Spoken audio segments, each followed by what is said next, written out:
Right, one after the other, the recap's gonna keep coming. One after the other, they will not stop. Because guess what? That is what the platform is for persons to have an outlet, to give persons the opportunity to talk about the issues that they faced either growing up or the issues they are facing presently. That is what Unstoppable Live is for. So if you are discovering our platform through Unstoppable Recap, welcome, because here right now is another recap that is going to draw your interest to want to go and check out our live platform. Take a listen to this episode that was shared on Unstoppable Live.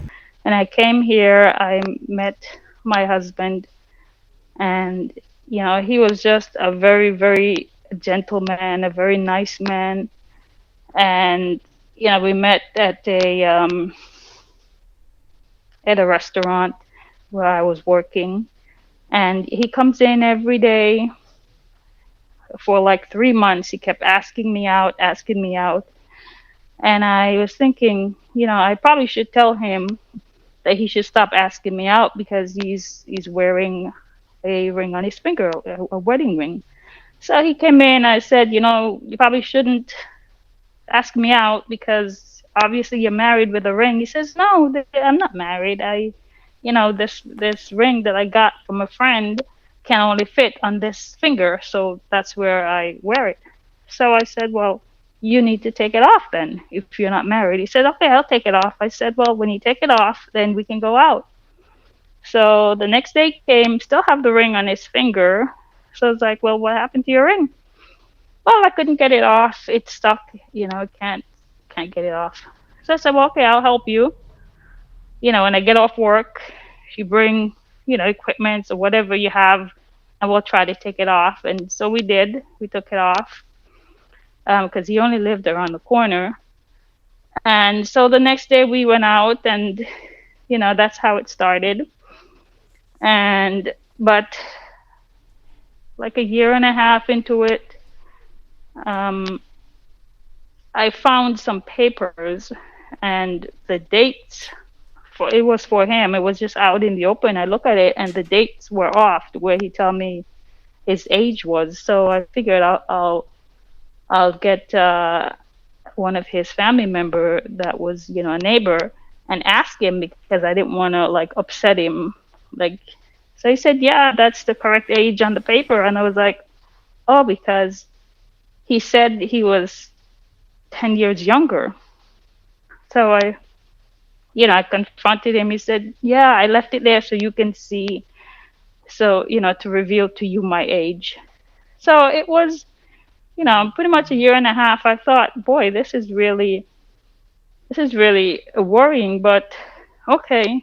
He said he didn't want for me not to go out with him, and that's why he hid it. So it was probably close to another year after that, when something was on the TV or watching, and I said, would you ever, I think they were talking about a prenup. I said, would you ever get a prenup? He's like, no. So I said, would you ever get married? He said, I can't. I said, well, why you can't get married? He said, I'm already married. So I said, well, I thought that you said you weren't married, and this ring that we took off. So he's like, well, I haven't seen her for decades, and we're not in touch. So, I figured it was just a matter of speech or something. I didn't want you to not go out with me. So it's been, quite, again, I just think, okay, that makes sense. You weren't with her all this time. So. Right, but he should have just told you the truth from the beginning, though. Why hide that? Yeah. He should have just told you the truth from the beginning. But anyhow, continue. Yeah, that's what I was thinking. But, so, okay, that makes a little bit of sense, but I don't see how you could think that I would judge you for something happened before, we met. Right. But he says, I can't, I'm married, plus, I wouldn't want to buy the cow when I can get the milk for free. So I really didn't, I was young. I didn't really, a lot of things I didn't really understand. And, just let things go sometimes because I really didn't understand. So I says, well, okay. He says, and plus I didn't want to get a divorce because I wanted her to ask me rather than for me to ask her, because then I can dictate what she gets and she gets nothing. And so I said, well, I won't be with you if you're already taken, because, at some point in time I'm going to need somebody for myself. So I said, he will ask, but if she wants anything, that he wouldn't be bothered with it. So he filed the papers, asked for a divorce. She wants $100. And he said he's not going to give it to her. And I said, but it's just $100 she's asking me for.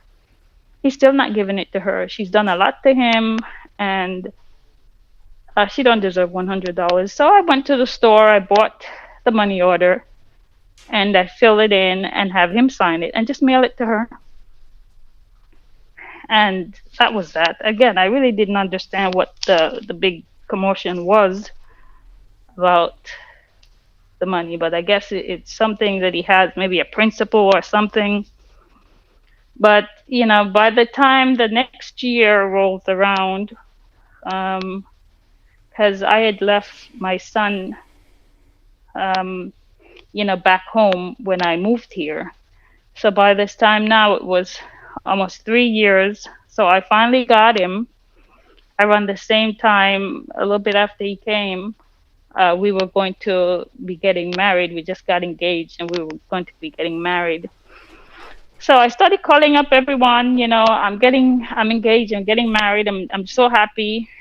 And so I called his sister and I let her know. And she's like, well, wonderful. I've got 50 people on the top of my head that I can think of, and they have kids and they have grandkids. So I said, well, I don't know how the planning is going to go because I've never done this before, and I would have to talk to him about it. So when I talked to him about it, he said, no, he doesn't want her to come to the wedding, and plus he doesn't even want a big wedding, just a small amount of people, and that's it. So I said, well, you better tell her because I did invite her, and she did say she had 50 people and other family members that would want to come. And he started going in, well, I don't really know her that well. Her mother, is not my mother, but we have the same father. But her father and mother were married and they were together in a house. And then his father went out and had him with his mother. So it was just a big thing. I didn't want to get involved in it. Sounds complicated. So I said, well, okay, but you should at least tell her that she's invited and you're not going to invite 50 people. So anyway, he didn't tell her. We got married, and I didn't know how to explain it to her anyway, so I didn't be bothered with telling her because then I had already invited her, so I felt bad to say you're not invited. So we went there, we got married, and then like 6 weeks after the wedding, we were invited to go see her. And that's when she saw the ring. So she started to pull out pictures of some beautiful women with beautiful hair, and I'm just looking like they don't even look like me. They're so different. And she says, well, we thought he would have married someone that looks like this. And I'm going, well, you lost out twice because his first wife was nothing like this, and now I'm nothing like this. And, he told me that someone else had told him that they thought that he would marry someone of a specific ethnicity. So she just got mad and she goes, well, if anything happens to him, you're going to have to step back and the family is going to step in. And I thought I wasn't hearing correctly. And I was like, if anything happens to him, I'm going to be here. She says, she repeats herself again. And then she says, you know what? You're a stupid little bee. And then I was just I was just dumbfounded. I wasn't expecting that really. I mean, I knew she wasn't going to be happy, but I really didn't expect that. So I picked up my son and I go, well, you know, I want to go home. Then my husband goes, well, why? I'm saying, I don't want to explain anything here. I was thinking to myself, I just said, I want to go home. And he says, well, I'm not ready. So I said, I'll be in the car until you're ready. And, we didn't talk on the way home. But when I got home, I picked up the phone and I called her and I said, you know what, I didn't want to say anything in your house, but you know what, you're the stupid little bee. And then I hung up. I didn't call her anymore. I didn't talk to her. So it's about 2 weeks after I heard the buzzing of the bell on the outside, and I answered it. It was her. And then I ran to the door because I can see straight through to the front of the building, and she had someone else there with her. So I came back, I said, well, he's not here. She said, well, I'm not there to speak to him. I'm here to speak to you. And I was with my son, by myself, and I was like, I don't know what they're going to do. There's two of them. It's only me, and my son can't do anything much. So you'll have to come back when he's here. And, when he came in, I told him she came by, wanted to get in. He said, well, maybe she wanted to apologize. But, what really got me was that when I asked him, I says, well, why didn't you say something to her when she called me out of my name? He says, well, everything bothers you. Everything bothers you. For me, I would just let that go. Wait, this was in his presence when she said that to you? No, when we got home, because I didn't say anything to him. I didn't make a fuss. I didn't do anything. I just said, right, but I want to go home. No, what I'm asking, he was right there when she said this to you? He was right there. And we were there. Absolutely and my son, nothing? We were there. Huh? And he said absolutely nothing in your defense? He said nothing. He's nothing in my defense. He said nothing.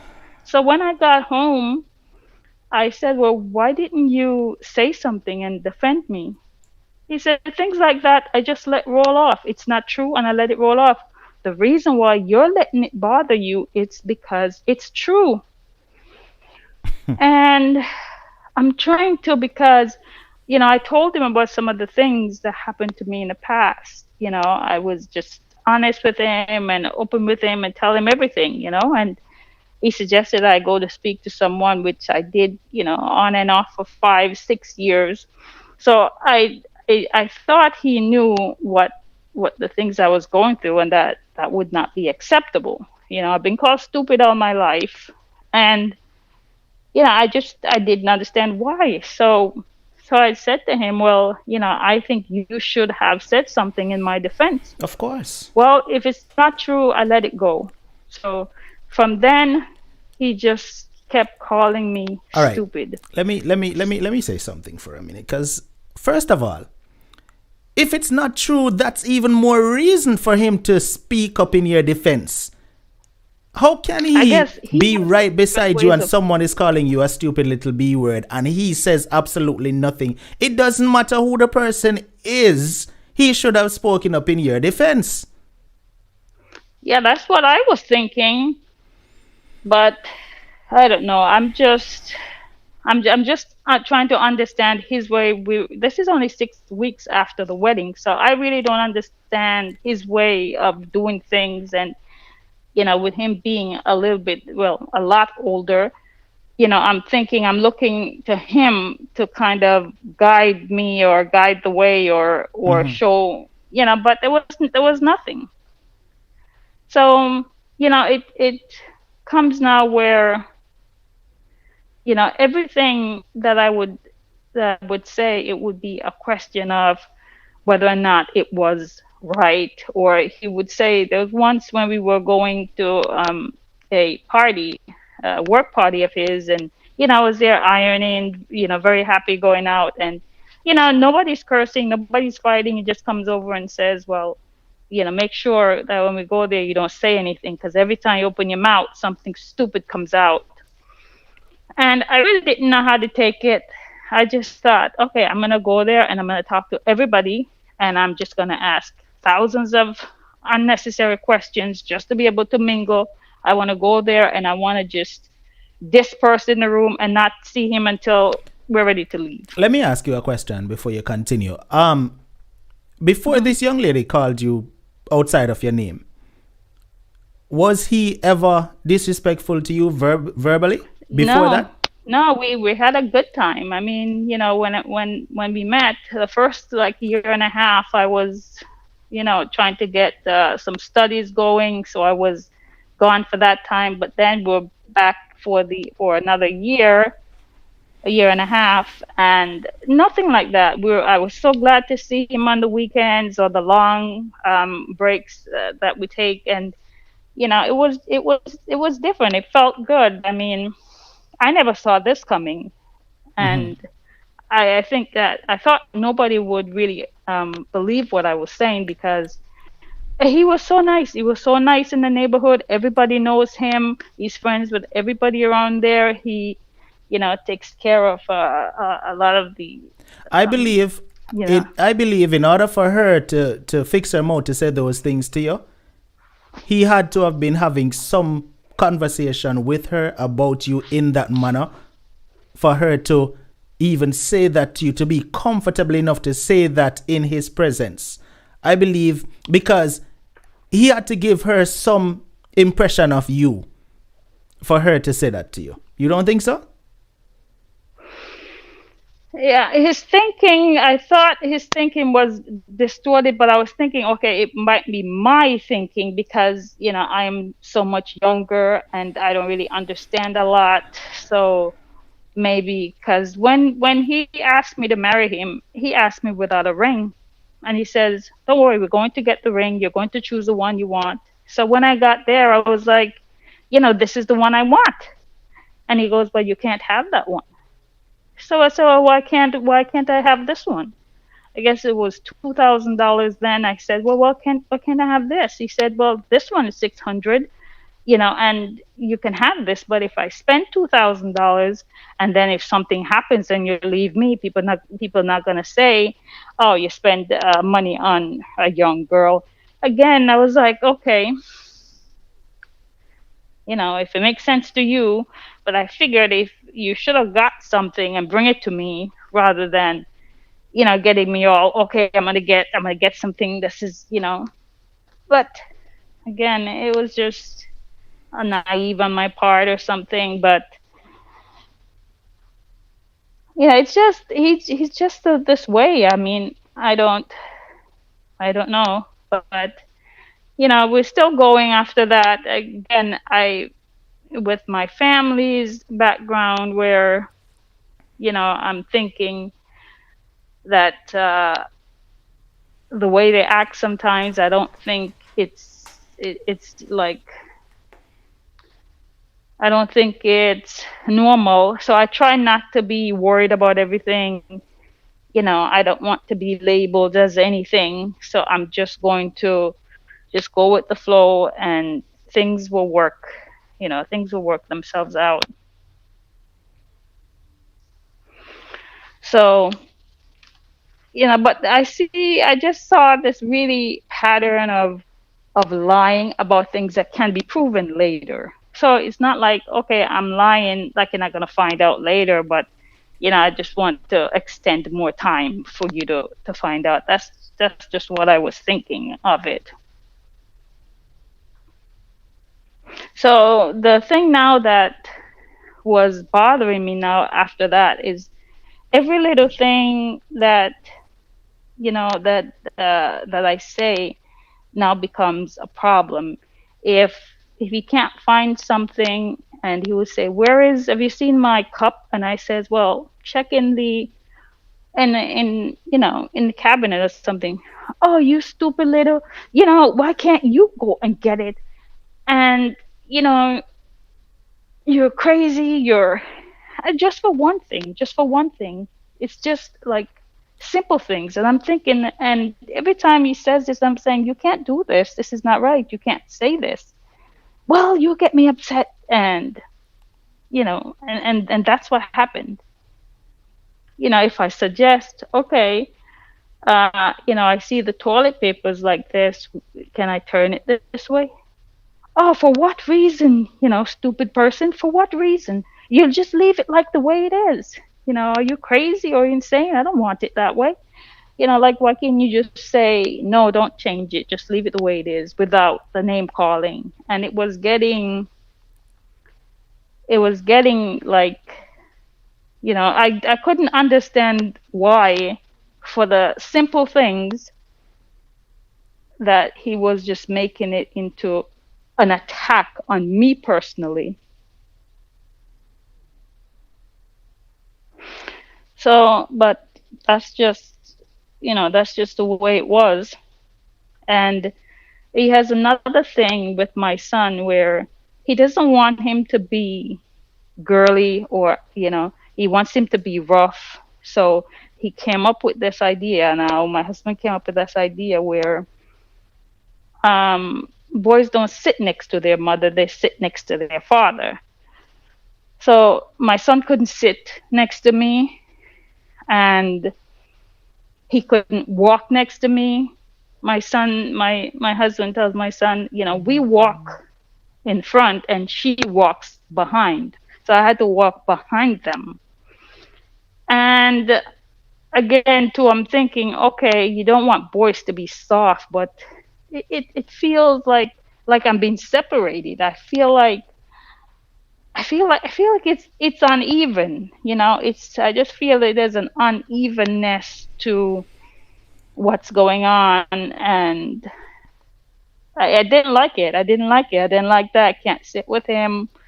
I didn't like that. I can't hold his hand. I didn't like that. If all three of us can't go to the park, is either I have to bring my son or he have to bring my son. But all of us there is like, we tried it once and we got there. He pretty much sit one place, and then my son comes and just sit beside him. So there we are at the park. They're sitting beside each other, and I'm like, "Oh, come, let's go here, over here. Let's go over here. Let's do this." No, they just want to sit there, and that's it. So okay, let's go home. Stop for a minute. We don't have to. Stop for a minute. Okay, you introduced your son into the story kind of sudden. Is this Okay. his son, your son, or no. it's your son? It's not his son. So Yeah, it's my son. So that you I had a left child back before. home when I came here. Okay. So okay. All right. Good. When this man first came in your life, when he was pursuing you, as much as you said he was, right? You were on your job, right? Yeah. You were an independent woman, right? Well, I just relocated here, so this was my second job that I had, and it helped me to take care of my son back home. Send Right. money, but and But help pay rent and but you were an bills. Yeah, I was independent taking care woman of when he myself. met you, right? I was taking care of myself. I was Okay. working. Now, when you got married, did you move in with him, or you got a home together? What was that like? Did you move in with him? Yeah, after it was his birthday a few months after that, and that's when we decided that we wanted to be together, see how it works. But when I met him, as I said, I had gone away for about a year and a half for trying to get a degree. So when we came back, that's when I started living with him. But we had already decided then that we were going to, be together. All right, continue from where you left off. Let's continue. So, it just goes on and on. There were one Saturday I remember when they had went to get fast food. They came back, and I was there cleaning, and I thought they were home. And I was the place was quiet. I started looking around. There was nobody, and then I heard drums beating outside. And I went outside, and there was a parade going on. And I saw them standing, laughing, watching everything. And I walked up and said, "Why didn't you tell me there was a celebration out here?" He says, "You always mess things up." He turns around and he walks back home. And I said, "Well, I don't want to mess anything up. I'm simply asking you, why didn't you invite me? If you're going to come out with the celebration, at least tell me that you're going out to a celebration or something." And I got a slap in my face. And it was just like that. If I say something he doesn't like, if I ask a question, if I do something, he would just slap me. Or there's one time where he knocked a lit candle off the table, right in my face, and I turned my face when I, saw the candle, and it cut my neck a little. But it was telling me that it was because of me. It was because of the things that I'm saying that I'm upsetting him. And I was trying to be different, but I didn't know how to be different. It's like, if there's something that's on my mind, I feel like I have to ask you, and maybe I'm not asking correctly, but that's just me. You That's had just me. mentioned That's how I. you had mentioned that the age he told you when you met, when you found out he was actually 10 years older than the age he told you. What's the age gap between your age and his? Oh wow! You really want to know? Please. Oh my gosh! It's 41 years. Wait. Break that down for us. Yeah. How old is he? I don't know if I should say. I don't know. I don't know if I should say.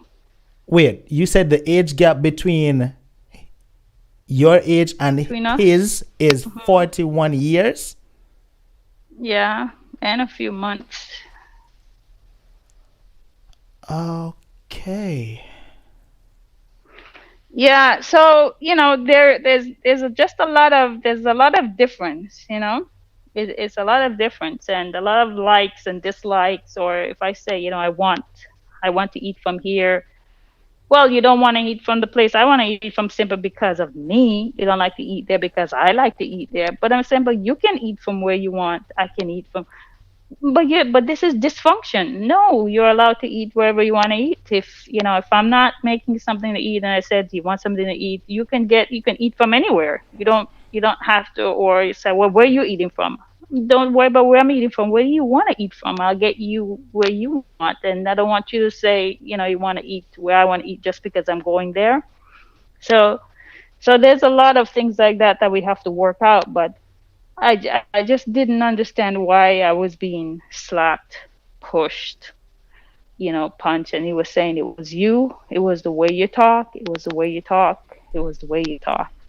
And I didn't know how to talk different, I guess. I didn't know how to talk different. And the thing, too, that I really didn't like is when we would get into it, and I would say, I don't really like this. Oh, it's because of your past. It's because of all the bad things that happened to you that you don't even know how to be a mother. It's because of this person do that, or this person had the right idea to do that to you because you're just this kind of person. And it just happens all the time. It just happens. If I don't do what he want, like, come help me with this, come do this, you have to go right away. You have to go to do it right away. If you're not gonna do it right away, you're evil, you're wicked, you don't like him, you don't like to do the things he likes to do, you don't want to help him, you don't want to do this. But sometimes I can't come right away. Sometimes I don't want to go. But you shouldn't be, name calling and it was weird. It was a rough time to get through, but after 10 years of putting up with this, crazy thing, I decided, okay, I need to tell somebody. So I called up a few people and I let them know um, what he's been doing to me. And, they talked to him and he stopped hitting me. So, just needed to work on the verbal assaults that, that I was getting. So by this time, 10 years have gone by, and me and my son had developed a really good bond because, I was teaching him it's okay to sit with me, it's okay to talk to me, it's okay to walk with me, it's okay. You're allowed to do that, and I had to do that sometimes by picking him up and putting him physically next to the seat where I am, you know, or say, okay, this time when we go out, you can sit, with my husband, but next time we go out, you sit with me. So I was able to do that, trying to work a way that I can fit in and, to be able to do that. So we developed a really good bond. We got really close. And by this time, we had a son together, my husband and I. And, it was the physical abuse had stopped, but the verbal abuse was still there. And I was figuring maybe as the kids get older, it will subside and I will, it will be good. It will be gone and I don't have to worry about it. But when my oldest turned 14, I think, or 15 was the first time that I ever had a problem with him, you know. But there was an incident that someone came and told me that something he did. He said he didn't realize, he didn't recognize, he wasn't aware that he did that. So I just made some rules and things in place, and so that never happens, to him again or to, so I resolved that. And then the next big issue was when he was about 16. I was asking him to help me um, take care of my garden bed. And he was like, well, no, I can't. So I said, well, what do you have to do? He says, I have to clean my room now. So I laughed and I said, well, you don't clean your room. You never, ever clean your room. All of a sudden now you're going to clean your room. He said, yes. And you should apologize to me. So I said, apologize for what? He said, for laughing. But I said, I meant to laugh because I find it funny that all of a sudden you're going to clean your room when I ask you to come out there with me. So I said, well, no, I'm not going to do it. And I said, well, I made a call to his health insurance and I spoke to someone and I said, well, is this what teenagers are doing these days now? They're just telling you they're not going to do something. And, what are my options here? What do I do? And then he said, well, is he on drugs? I said, no. He says, well, is he drinking? I said, no. And he said, ma'am, consider yourself very lucky. So I hung up and went out there and did my weeding. So the next day I had a little bit left and he came out there with me and he helped me and we did it together and then that was it. So now there was beginning to be a real change now, like 18. His attitude, his demeanor, the way he carries himself, he just looks absolutely different and start acting different. And he was making comments where I really didn't understand where he was coming from all this time, because before then I thought he was really logical and we really got along and we really talked and I understood him. But now he was just getting different. So I said one day before that I said to him, what would be good if both of us graduate high school at the same time. I said, you think I can do it? He said, yes. So I started, and it was just right about that time where things started to go really wild between us. So I started in August, the same time he started his 12th grade.